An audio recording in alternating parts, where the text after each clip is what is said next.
Yes, alright, mwiro neza, nizero ko umeze neza. Twongeye kuba ikaze hano ku muyoboro Onebu Opportunity Hub Rwanda. Uko mbyumva akaba ari Onebu wamujene wanyu, tukaba tuje kubagezaho opportunity ije kuba iboneka kuri mwese. Hano irimo iratangwa na NESA kuri mwebwe, haba abarimu haba abatari abarimu, habashe kuba haboneka amahirwe ku bantu bifuza kuzagira uruhare mu ikosorwa ry'ibizamini bya leta bigiye kuzakorwa ejo bundi mu mwaka wa gatandatu primaire, mu mwaka wa gatatu w'amashuri yisumbuye cyiciro cya mbere, ndetse no mu mwaka wa gatandatu w'amashuri yisumbuye cyiciro cya kabiri cy'amashuri yisumbuye. Rero kugira ngo ukore application wasabwa kuza gukurikira video kugira uze kuri buryo kibiza kugenda.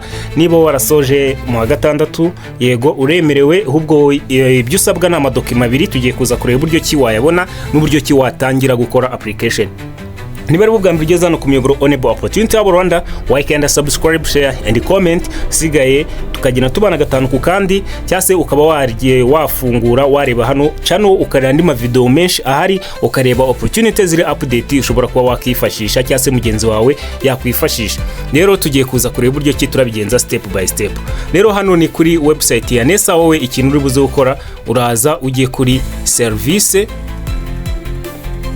noneho nuwafungura uraza guhita tubona ahandi uza gukomereza. Urabona yuko kuri service hahise hafunguka. Wowe ikintu uza guhita ukora, uraza guhita uza hano kuri accessor, markers and checkers. Ubwo niho uza guhita ufungura. Ubwo uraza uhafungure, nanone utegereze hafunguke urebe ahari buze gukurikiraho. Okay, urabona yuko hamaze gufunguka. Ahubwo urabona yuko ibijyanye n'ama pratique byararangiye kuko bakoze application byararangiye. Ahubwo amahirwe asigaye ni hano kuri of written national examinations. Urabona ko hari imyanya y'aba teacher ndetse n'aba external. Hano kuba external na abantu batari abarezi. Tugiye kuza kuhatwafungure naho turebe uburyo kibimeze. Numusoza gufungura uraza guhita ugera hano kuri tudupage tubiri handitse marking of written national examinations. Hano hari I have an account code. Choose this option if you are registered in SDMS and commit to submit the application. Ubwo nukuvuga ngo hano ni kuri babantu babarimu basanzwe abarimu baba bafite ano makode. Ubwo uhitamo hano akaba ariho winjirira. Iyo usanzwe uri umuntu usanzwe utari umurezi, uza guhitamo hano ha kabiri kuri external institution and individual. Hano banditse ngo barandika ngo for an educational institution or other individuals to participate marking exam activities. Ubwo hano ni ku bantu batari abadakora mu bintu bya education, yes, kuyobo cyangwa se umuntu wari wese undi wifuza kuba yagira uruhare mu gukosora ibizamini bya leta. Ubwo icyo ukora wowe uraza uhitemo ahajyanye requirement zawe na document ufite n'uriwe. Niba umwarimu uzahitamo ahangaha, niba utari umwarimu uzahitamo ahangaha, kubera yuko nubundi abarimu experience abenshi baba banayifite.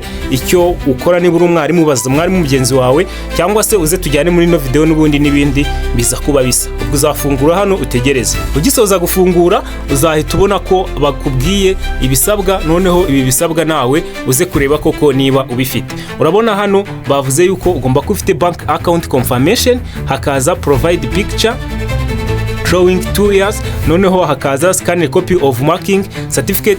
Reka tubanze dusobanura bino byo hejuru neza. Mvuga ngo hano kuri bank account confirmation, of course nujya gukosora ibizamini bya leta uzaba ufite bank bazaguhemberaho. Ugomba kuzana urupapuro rwerekana ko iyo bank account ari yawe. Urupapuro rubona gute rero? Niba ukorana na bank, for example niba ukorana na beka, uzagenda kuri beka ujyanye irangamuntu yawe, ujyanye na bank account yawe, babwira ati nshaka ko muza kumpereza bank confirmation leta yino banke yanjye. Uzaba ihita bibahereza, noneho bayiguhereze. Ino service ngewe nkijya kuyaka byari ubuntu, ntabwo nzi niba byaragiye bihinduka, ariko service zitangwa bijyanye na banke runaka. Ubwo wowe kuri banke ukora nayo uzagenda bakubwira uko bigenda. Ubwo nukuvanga ifoto ni yindi ya passport bisanzwe. Igikurikiyeho ni scan copy of marking certificate ku bantu bigeze gukosoraho. Iyi ni option. Noneho hakaza icyangombwa National Council of Persons with Disability Card. Iki ni cyangombwa cyo kuba umuntu afite ubumuga cy'abana n'ubumuga. Ubwo uramutse ari ubumuga ubana nabwo ubishiraho. Ubwisoje uraza hano ugahita ukanda ati yego mfite ibisabwa byose. Ubwo ibya mbere byibanze bibiri ugomba kuba ufite ino bank account confirmation, noneho hakaza n'ino foto yawe igaragaza amatwi yombi. Ibyo hano bisoje uraza ugakanda ati yego. Ikintu bahita bakubwira, barakubwira ngo shiramo nimero yawe ya telefone. Ubwo noneho ushobora gushiramo nimero ya telefone, ushobora gushiramo email cyangwa se ugashiramo irangamuntu yawe, asiga ugakomeza. Ubwo reka twebwe dushiremo ya yindi yacu tumenyereye. Okay, noneho turaza dusacinge, nidusoza baratubwiye ngo nta profile yacu babonye. Ubwo bishatse kuvuga ko nta account usanzwe dufitemo. Tuzahita dukanda hano kuri register.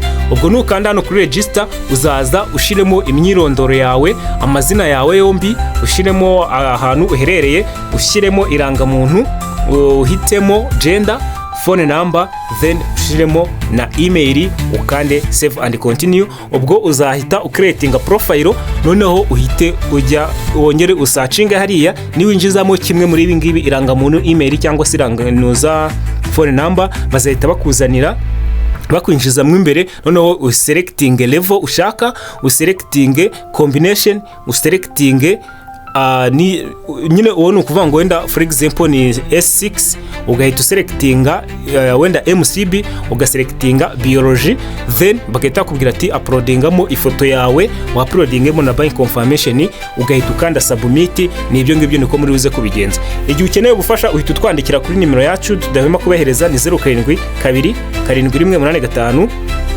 042, tugahita tugufasha. Kugufasha ni nk'umurabyo bihita byihuta cyane. Nizere ko mugiye kuza guhita mugerageza amahirwe. Bye bye. Yari Onebu from Onebu Opportunity Hub Rwanda.